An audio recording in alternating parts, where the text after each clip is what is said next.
இன்றைக்கி ஒரு விஷயம் என்னென்னா, இந்த 4 பேர் உட்கார்ற டைனிங் டேபிள் எங்கள் வீட்டில் இருக்குதாச்சா, அதுக்கு நான் ஆன்லைன்லேயும் நேரடியாக வாங்கி போட்டேன். இந்த கவர் இருக்குது பார்த்திங்களா, இது திருச்சியில் இந்த உச்சி பிள்ளையார் கோயிலுக்கு போகிற வழியில் வாங்கின கவரு. இதுவும் பற்ற மாட்டேங்குது.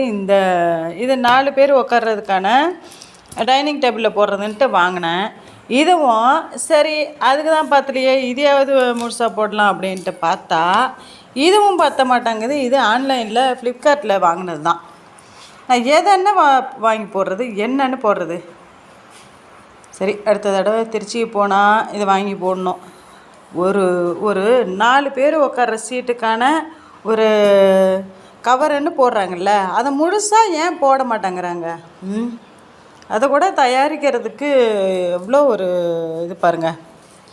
இன்னொன்று என்னென்னா, என்னோடய டைனிங் டேபிளை அலங்கரிக்கிறதுக்கு நம்மளோட அழகான டாலியா தான். இது தலையில் வைக்க முடியாது, ரொம்ப பெருசாக இருக்குமாச்சா, அதனால் இது மாயா அழகான இந்த மாயா அடிநிலம் இருக்குல்ல, இது டபுள் கலரில் மாறும். அதனால் அதை தனியாக கீழே சாஞ்சு கிடந்துச்சு, கீழே உளுந்து கிடந்துச்சு, அந்த பூ மட்டும் தனியாக உளுந்து கிடந்துச்சு. அப்படியே எடுத்துகிட்டு டைனிங் டேபிளில் அலங்கரிக்கிறதுக்காக வச்சாச்சு. சூப்பராக இருக்குது பாருங்கள், அழகாக இருக்குது. ஆனால் என்ன இதில் ஒரு குறைன்னா, நம்ம இந்த சீட்டுக்கு முழுசாக பற்றவே மாட்டேங்குது.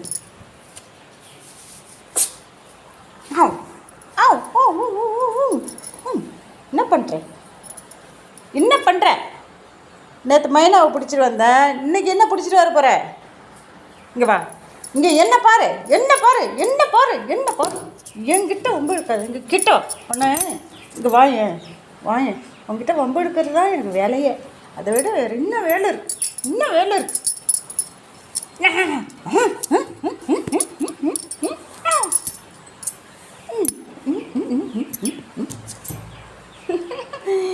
இதெல்லாம் ஒரு சந்தோஷம், தனி சந்தோஷம்.